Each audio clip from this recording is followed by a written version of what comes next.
नमस्कार तथा सुप्रभात। उज्यालो रेडियो नेटवर्कसँगै उज्यालो अनलाइन र मोबाइल एप्लिकेशनबाट एकसाथ प्रसारण भइरहेको काया कैरनमा तपाईंलाई साथी मदन पौड्यालसँगै दिपा तिमल सिन्हाको स्वागत छ। आज 2079 साल पुष 17 गते आइतबार पुष शुक्ल पक्षको दशमी तिथि सन् 2023 जनवरी 1 तारिक अंग्रेजी नयाँ वर्ष शुरू। आज राष्ट्रिय टोपी दिवस।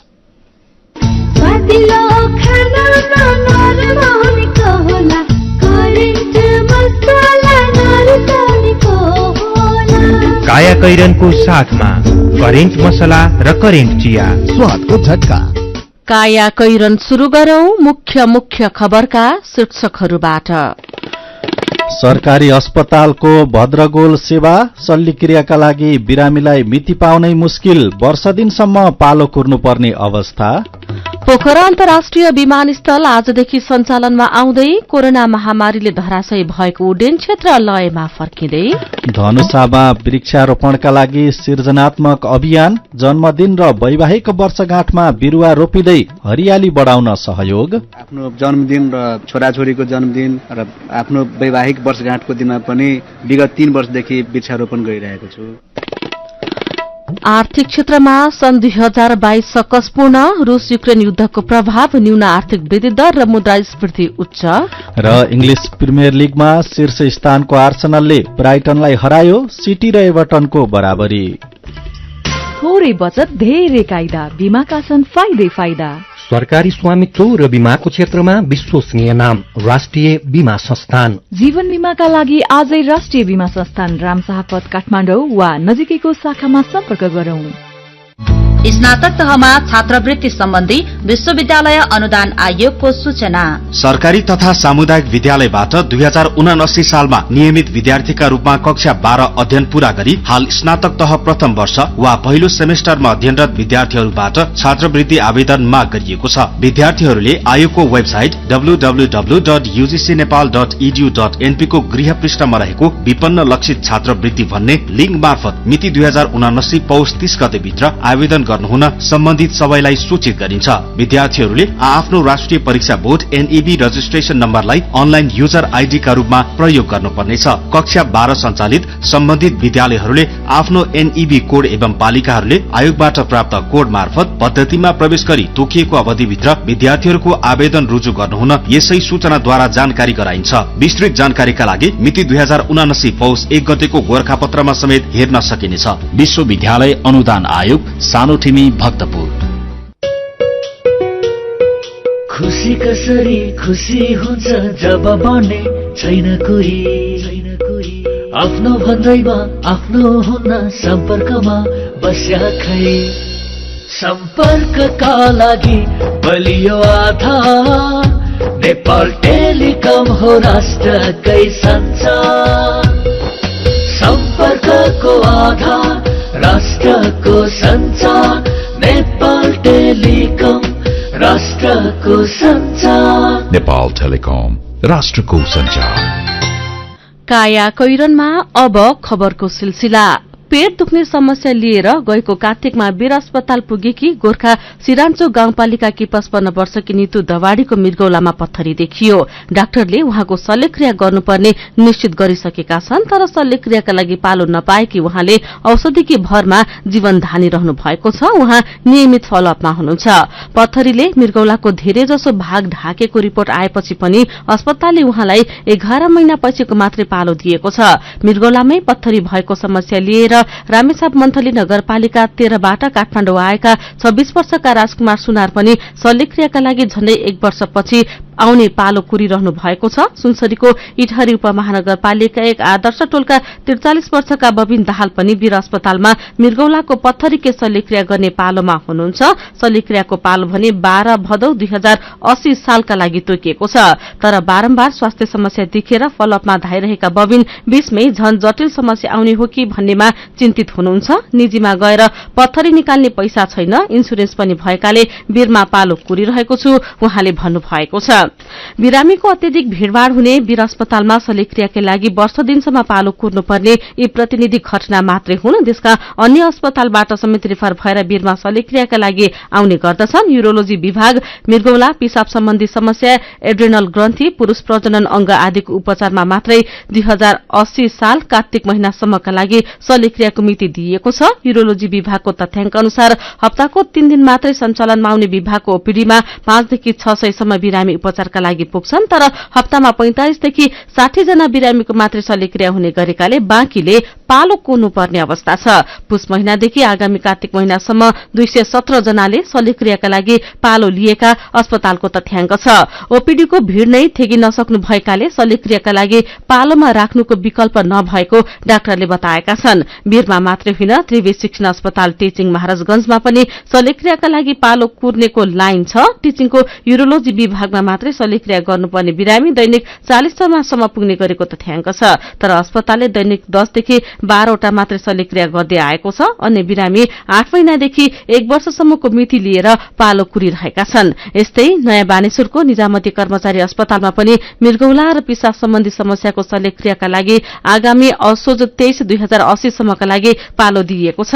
परीक्षणपछि केही समय औषधि प्रयोग गरेर शल्यक्रियाको मिति सार्न सकिने केसलाई पालोमा राख्ने बताइए पनि बीचमै स्वास्थ्य जटिलता देखिएपछि धेरैजसो बिरामी महँगो शुल्क तिरेर निजी अस्पतालमा धाउन बाध्य भएका छन्। वीर अस्पतालका यूरोलोजी विभागका प्रमुख डाक्टर रबिन बस्नेत भन्नुहुन्छ, यूरोलोजीमा पुग्ने झण्डै 70% केस काठमाडौँ बाहिरका छन्। काठमाडौँ उपत्यका बाहिर शल्यक्रियाको सुविधा उपलब्ध नहुँदा वीर अस्पतालमा भार परेको छ, तर शल्यक्रियाका लागि पालो कुर्नुपर्ने समस्या नेपालको मात्र नभई विश्वभर नै रहेको डाक्टरले बताएका छन्। बिरामी अहिले शल्यक्रिया अर्को वर्ष शीर्षक दिएर यो खबर आजको नयाँ पत्रिका दैनिकले छापेको छ। पाँच दलीय गठबन्धन बचाउन नसक्दा संसदको ठूलो दल भएर पनि तत्कालका लागि सत्ता राजनीतिको मियो गुमाएपछि असहज देखिनुभएका निवर्तमान प्रधानमन्त्री तथा कांग्रेस सभापति शेरबहादुर देउबा अहिले चुपचाप रहनु भएको छ। पार्टीभित्रबाट आलोचना खेपेर रक्षात्मक अवस्थामा पुगेका देउबा नयाँ प्रधानमन्त्री नियुक्त भएको 5 दिनसम्म पछिल्लो राजनैतिक घटनाक्रमबारे केही बोल्नु भएको छैन, बरु आत्मसमीक्षामा हुनुहुन्छ। यतिसम्म कि देउबाले मेलमिलाप दिवसमा वक्तव्य समेत निकाल्नु भएन। सभापति देउबाले प्रधानमन्त्री पदको स्वार्थ नछड्दा कांग्रेस राज्य सत्ताका सबै पदबाट विमुख बन्न पुगेको भन्दै नेता तथा कार्यकर्ताबाट असन्तुष्टि व्यक्त भइरहेको छ। यसैबेला महामन्त्री द्वय गगन थापा र विश्वप्रकाश शर्माले तत्काल नीति महाधिवेशन गर्नुपर्ने माग अगाडि सार्नु भएको छ। महामन्त्री द्वयले पुष 22 देखि शुरू हुने पार्टीको केन्द्रीय कार्यसमिति बैठकमै नीति महाधिवेशनको मिति र स्थान तोक्न जोड़ दिनुभएको छ। राष्ट्रिय मेलमिलाप दिवसका अवसरमा हिजो थापा र शर्माले संयुक्त विज्ञप्ति निकाल्दै पार्टीको नीति योजना र कार्यक्रम तय गर्न नीति महाधिवेशन आवश्यक रहेको औल्याउनु भएको छ। बाघको डमरूले आफ्नो वासस्थान आफै बनाउँछ। तत्कालीन नेकपा मालेका महासचिव वामदेव गौतमले 2058 सालमा एमालेमा विलय हुँदा भन्नुभएको थियो। 2056 सालको आम चुनावमा मालेले एउटै सीट जित्न नसकेपछि गौतमसहित धेरै नेता एमालेमा फर्किन बेग्र थिए भने सीपी मैनाली सहित सानो समूह मालेलाई निरन्तरता दिने पक्षमा थियो। पार्टीको ठूलो समूह खासै शर्त नराखी एमालेमा फर्किएपछि डरोसँग खुट्टा टेक्न नसकेको भन्दै गौतमको आलोचना भएको थियो। त्यही बेला उहाँले डमरूको प्रसंग निकाल्नु भएको थियो। 2056 सालमा 6% मत पाएर पनि एउटै सीट नजितेपछि मालेका धेरैजसो नेता एमाले फर्किएका थिए। अहिले गठबन्धनको बलमा 10 सीट जितेर पनि राष्ट्रिय पार्टी बन्न नसकेको एकीकृत समाजवादीका नेताहरू पनि एमाले सँग नै संवादमा रहेका छन्। एकीकृत समाजवादीले सरकारमा सहभागिताका विषयमा आज निर्णय गर्ने तयारी गरेको छ। माओवादी अध्यक्ष पुष्पकमल दाहाल प्रचण्ड नेतृत्वको सरकारमा सहभागी हुने नहुने भन्नेमा एकीकृत समाजवादीमा द्विधा देखिएको छ। हिजोदेखि शुरू स्थायी कमिटी बैठकमा धेरैजसो नेताले सरकारमा सहभागी नभई आफ्नो शक्तिमा विश्वास गरेर पार्टी निर्माणमा लाग्नुपर्ने जोड़ दिएका छन्। केही नेताले भने सरकारको न्यूनतम साझा कार्यक्रम हेरेर समर्थन वा विरोध गर्नुपर्ने सुझाव दिएका छन्। ठोस निर्णय नभएको अवस्थामा पार्टी एकताको विषय उठाउने नहुने सुझाव नेताहरूले दिएका छन्। संगठन निर्माणको योजना बनाएर पार्टीलाई बलियो बनाउनु पर्नेमा उनीहरूको जोड़ रहेको छ। एमालेसँग एकता गर्नुपर्ने पक्षमा उभिएका नेता मुकुन्द न्यौपानेले पनि तत्काल एकताको वातावरण नबनेको बताएका एक नेताले बताएका छन्। काया कैरनमा रिपोर्टसँगै खबरहरू बाँकी नै छन्, सुन्दै गर्नुहोला। सिमेन्ट जगतमै पहिलो पटक सर्वाधिक उपहार स्क्वाश कार मार्फत स्योर शटमा 5 करोड नगददेखि सुनको सिक्रीसम्म। मासिक र मेगा लकी ड्रमा 5 किलो सुन, 16 किलो चाँदी, हिराको औँठीहरू, थाइल्याण्ड भ्रमण तथा हेली टुर।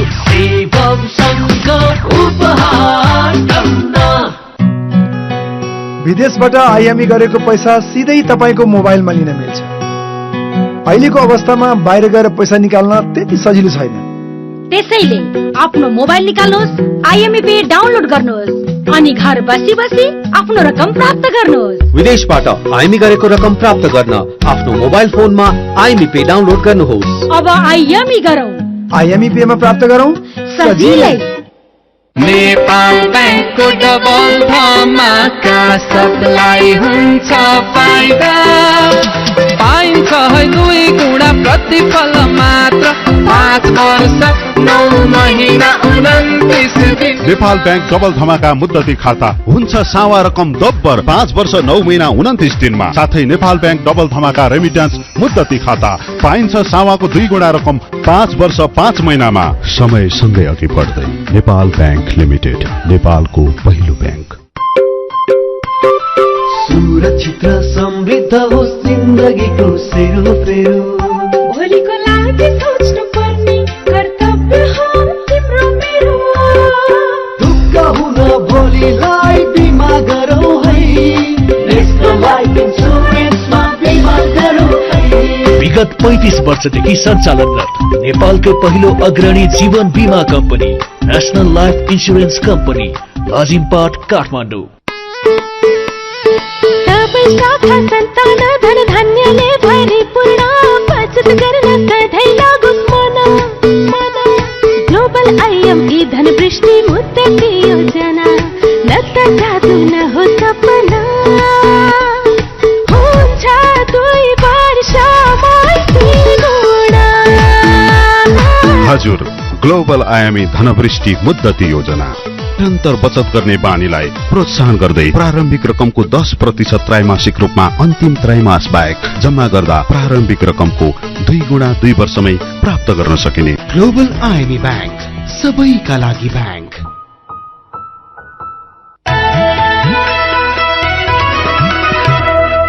उज्यालो रेडियो नेटवर्कसँगै उज्यालो अनलाइन र मोबाइल एप्लिकेशनमा प्रसारण भइरहेको काया कैरनमा तपाईंलाई फेरि स्वागत छ। यतिन्जेल हामीले सरकारी अस्पतालको भद्रगोल सेवा शल्यक्रियाका लागि बिरामीलाई मिति पाउने मुस्किल, वर्ष दिनसम्म पालो कुर्नुपर्ने अवस्था, कांग्रेसमा आत्मसमीक्षा गर्न सभापति देउवालाई दबाव, एकीकृत समाजवादीमा सरकारमा नजाने मत बलियो लगायतका खबर प्रस्तुत गर्यौं।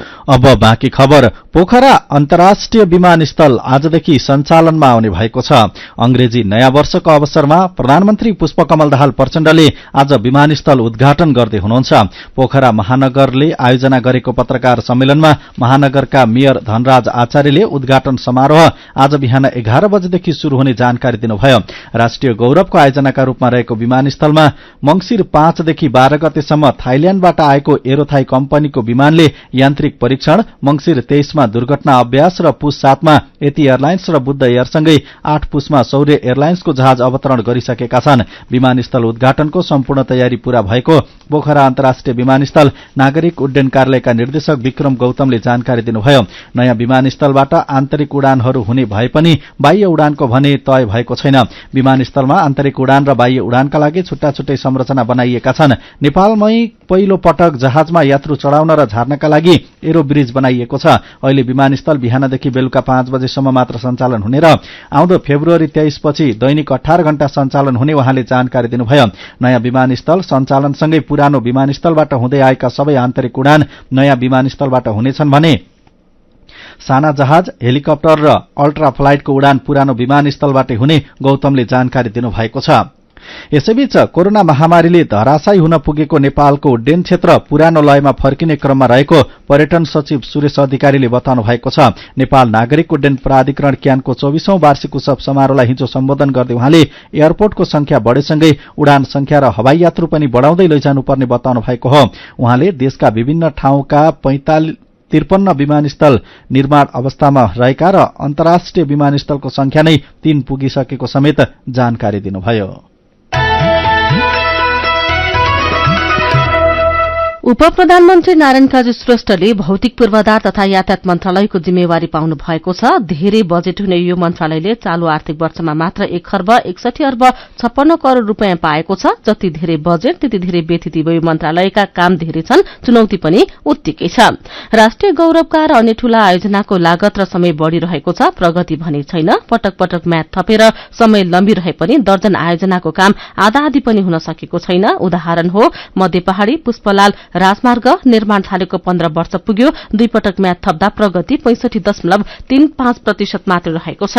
गौरवका आयोजना हुलाकी राजमार्ग निर्माण थालेको 13 वर्ष भयो। पूर्व निर्धारित समय सकिन 7 महिना बाँकी छँदा प्रगति 81.48% मात्र रहेको छ। अर्को गौरवको आयोजना हो उत्तर दक्षिण कोशी करिडोर। यसको निर्माण 2065-66 बाट शुरू भएको हो। 162 किलोमिटर करिडोर तेह्रथुमको बसन्तपुरदेखि उत्तरी सिमानकीमा थाङकासम्म पुग्नेछ। 2080-81 मा यो आयोजना सकिने भनिए पनि अहिलेसम्म प्रगति 45% मात्रै रहेको छ। मदन भण्डारी राजमार्ग निर्माण थालेको 4 वर्षमा प्रगति 38% मात्रै छ। त्यसैगरी गल्छी त्रिशुली मैलुङ स्याप्रेबेसी रसुवागढ़ी सड़कको प्रगति अहिलेसम्म 52% मात्र रहेको छ। मैलुङ स्याप्रेबेसी खण्डको काम 1 वर्षदेखि ठप्प रहेको छ। नारायणगढ़ बुटवल सड़क विस्तारको समय सकियो, प्रगति भने 20% पनि छैन। काठमाडौँ तराई मधेस द्रुतमार्ग फास्ट ट्र्याकको समय 2080-81 सम्म मात्र छ। 2074 साल जेठ महिनादेखि सेनाले यसको निर्माण व्यवस्थापनको जिम्मा लिए पनि निर्माण प्रगति 21.63% मात्रै रहेको छ।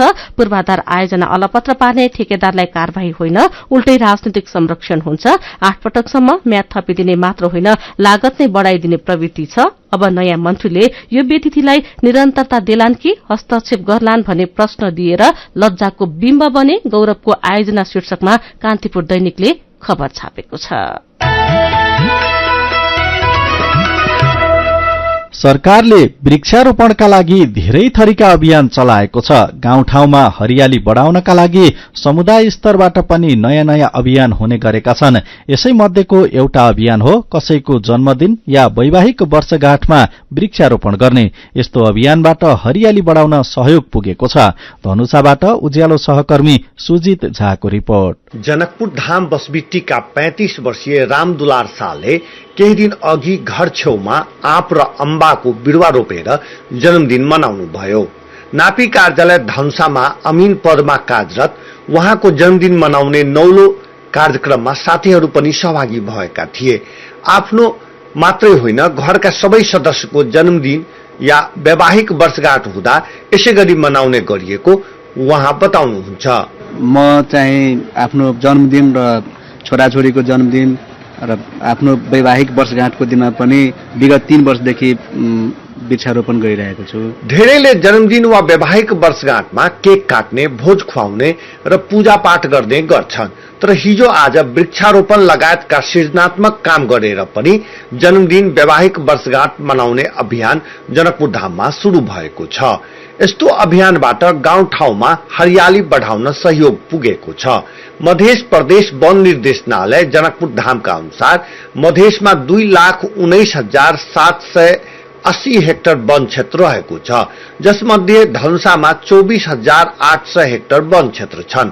पछिल्लो समय वन क्षेत्र बाहेकका ठाउँमा पनि हरियाली बढ़ेको छ। गाउँठाउँमा हुने विभिन्न अभियानले वन क्षेत्र बढ़ेको हो भन्नुहुन्छ मध्य प्रदेशको वन निर्देशनालयका अधिकृत सुरेश शर्मा। पर्यावरण संरक्षण अभियान एउटा छ र त्यो अभियान तहत मैले जुन यो विगत 6-7 वर्षदेखि यसलाई म एउटा आफ्नो नियमित गतिविधिको रूपमा लिएको छु। फेसबुक एउटा माध्यम छ, हरेक दिन नोटिफिकेसनमा फलानो मित्रको बर्थडे छ भनेपछि त्यसलाई म सम्पर्क गर्छु र उहाँलाई आग्रह गर्छु कि एउटा वृक्षारोपण गर्नुहोस्। सुरुवाती उसमा मैले बिरुवा उपलब्ध गराउने र उहाँलाई बोलाएर वृक्षारोपण गर्ने। पछि त्यो रोपेको बिरुवा 1 वर्षमा राम्रो भएपछि उहाँले आफै पुनः मोटिभेट भएर अर्को वर्ष मसँग सम्पर्क गर्नुहुन्छ र फेरि अर्को ठाउँमा वृक्षारोपण गर्ने आग्रह गर्नुहुन्छ। यसरी हेर्दाखेरि एउटा ठूलो संख्या यो शहरी क्षेत्रमा आफ्नो बर्थडेको उसमा वृक्षारोपण गर्नेतिर अभिप्रेरित छ। जन्मदिन र वैवाहिक वर्षगाँठमा गरिने वृक्षारोपणका लागि डिभिजन वन कार्यालयले निशुल्क बिरुवा उपलब्ध गराउने गरेको छ।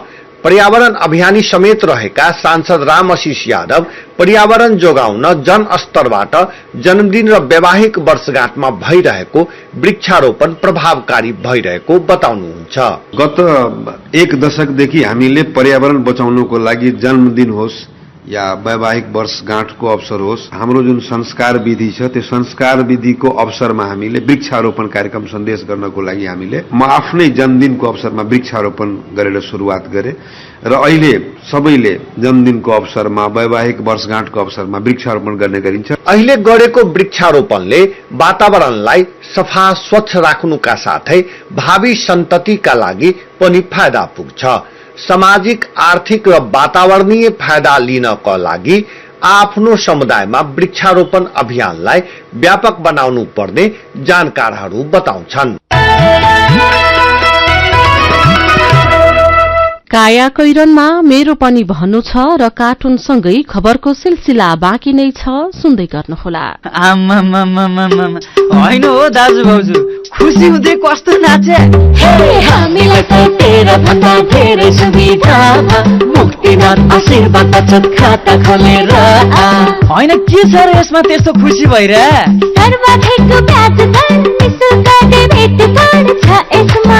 मोबाइल ब्याङ्किङ अनि गजबको बिमा। खातामा बिमा हो नि, अब खुसीको छैन कुनै सीमा। बचत खातामा 1 करोड 1 लाखसम्मको बिमा। हो हजुर, अब मुक्तिनाथ आशीर्वाद बचत खातामा पाउनुहोस् 1 करोड 1 लाखसम्मको बिमा, साथै आकर्षक ब्याज दरसँगै निशुल्क भिजा डेबिट कार्ड, निशुल्क मोबाइल ब्याङ्किङ अनि 13 अन्य ब्याङ्किङ सुविधाहरूमा छुट। अब खुसीको छैन कुनै सीमा। बचत खातामा 1 करोड 1 लाखसम्मको बिमा। मुक्तिनाथ विकास ब्याङ्क, जनता ब्याङ्कमा होइन, ब्याङ्क जनतामा जानु पर्दछ। गाउँको उत्पादन शहरमा, रैथाने खाना घर घरमा। पञ्चगुणीय तत्त्वले भरिपूर्ण रैथाने कृषि खाद्य वस्तु तथा सामग्रीहरू कृषकहरूबाट संकलन तथा प्रशोधन गरी काठमाडौँ उपत्यका भरि सहज रूपमा होम डेलिभरी भइरहेको कुरा सहर्ष जानकारी गराउँदछौं। सम्पर्क तथा जानकारीका लागि रैथाने एग्री प्रोडक्ट्स नेपाल प्राली, चप्पल कारखाना, Maharajganj, Kathmandu. Phone number 01 40 15 658 40 15 662। Mobile number 98 434 21 743 र 98 550 45 242। रैथानेलाई तपाईले मोबाइल एपको लागि RAITHAANE रैथाने टाइप गरेर वा वेबसाइट www.raithanenepal.com मा गएर पनि भेट्न सक्नुहुनेछ।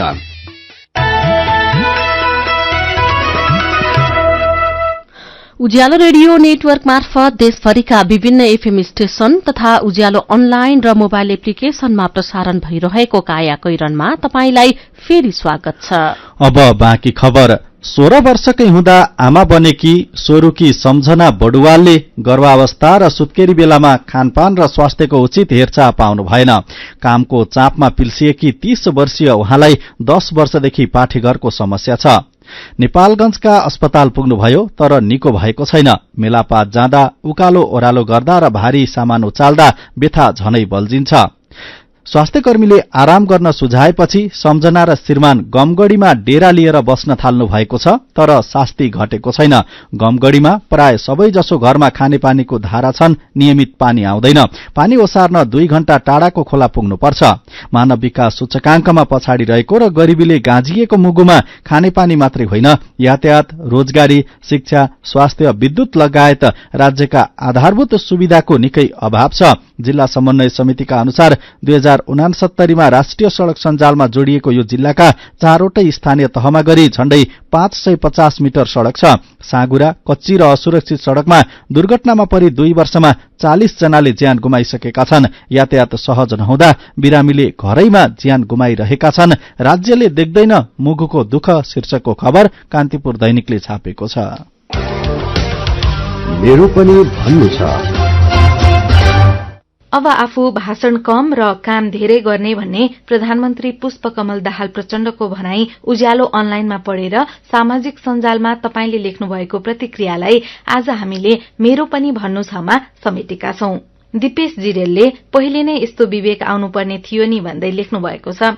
फेरि पनि सम्भावना छ, आफ्नो लागि होइन देश र नागरिकका नाममा राजनीति र काम गरी देशको मुहार फेर्ने गरी काम गर्नुहोला। मनोज बोहराको प्रतिक्रिया छ, भाग्यले साथ दियोस्, हामीले तपाईमाथि गरेको विश्वासलाई फिर्ता गर्ने समय हो यो, शुभकामना। अफजल मिया लेख्नुहुन्छ, जो जे भए पनि जसले जे बोले पनि विकास होस् र सुशासन र भ्रष्टाचार मुक्त देश बनोस्, अरू अपेक्षा छैन। नयन गुरुङको प्रतिक्रिया छ, शब्द र सोचाइ जस्तै काम पनि राम्रो गर्नुहोस् है प्रधानमन्त्रीज्यू। रामनारायण सिंह लेख्नुहुन्छ, सामान्य प्रकारका उद्घाटन, सभा समारोह, अनावश्यक भ्रमण, अनावश्यक भाषणबाट समय बचाएर देश र जनताको सेवामा लाग्ने हो भने नाम र प्रतिष्ठा कायम रहन्छ। अनि छत्र जीसीको प्रतिक्रिया छ, भाषणमा मात्र सीमित भएर भएन, काम गर्नु पर्यो। देश विकासमा ध्यान दिएर अघि बढेमा सबैको साथ पाइन्छ। विचारका लागि तपाईलाई धन्यवाद। मेरो पनि भन्नु छ। मेरो पनि भन्नु छ प्रस्तुत गर्दै हुनुहुन्थ्यो साथी मल्लिका थापा। काया कैरनमा अब विदेशको खबर।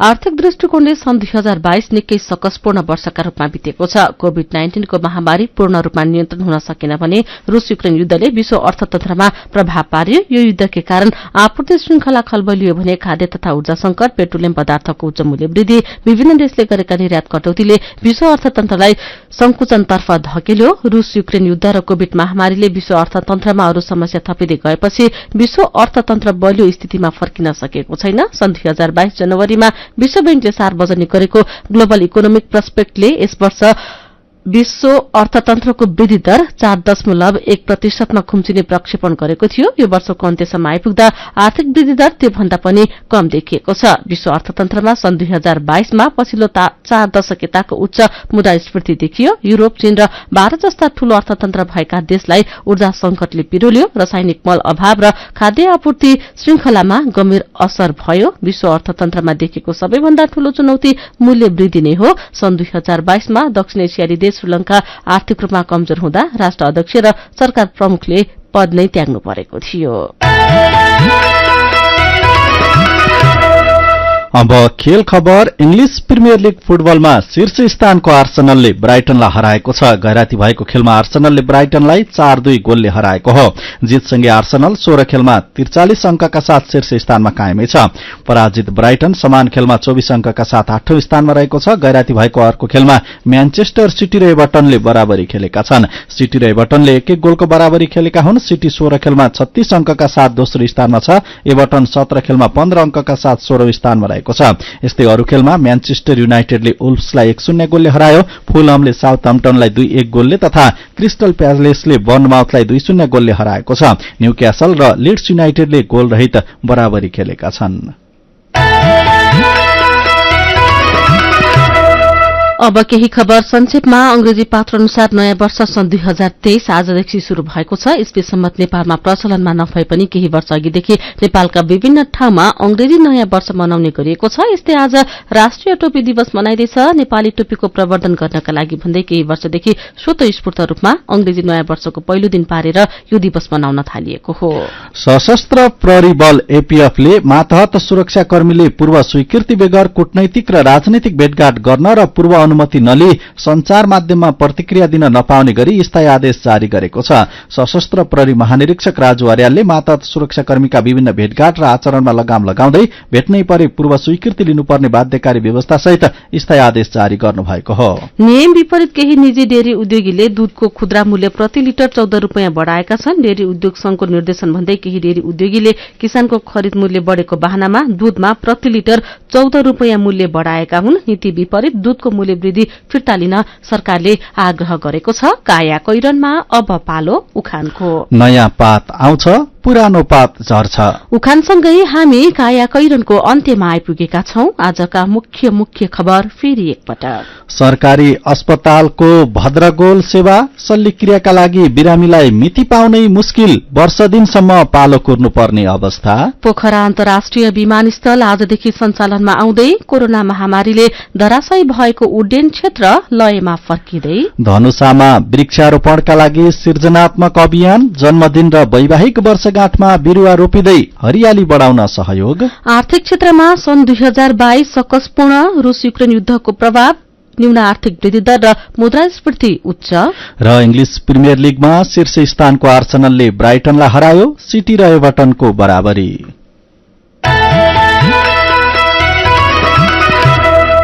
र अन्त्यमा आजको कार्टुन। आज हामीले चसक्क शीर्षकमा महेश पस्ता कोटीले बनाउनु भएको कार्टुन लिएका छौं। एमाले अध्यक्ष केपी शर्मा ओली र माओवादी अध्यक्ष प्रचण्ड बीच पुनः सहकार्य शुरू भएको प्रसंगसँग कार्टुन सम्बन्धित छ। यहाँ कार्टुनमा ओली र प्रचण्ड जस्ता देखिने व्यक्ति छन्। प्रचण्ड जस्ता देखिने व्यक्ति ओलीको ढाडमा कुचो लगाउँदैछन् अनि आफ्नो आङको कस्यार बढार्दै गरेका प्रचण्डलाई ओलीले सोध्दैछन्, दम्ब झर्यो, अधिनायकवादी शैली झर्यो, अनि प्रतिगमन नि झरे कि झरेन? आजको काया कैरन सकिएको छ। उज्यालो मोबाइल र अनलाइनमा प्रसारण भइरहेका रेडियो र अनलाइनका सामग्री भाइबरमा पनि उपलब्ध छन्। काया कैरनबाट प्राविधिक साथी सरोज थापासँगै हामी पनि बिदा माग्छौं। घर बाहिर निस्कँदा मास्क लगाउन नबिर्सौं। नमस्कार।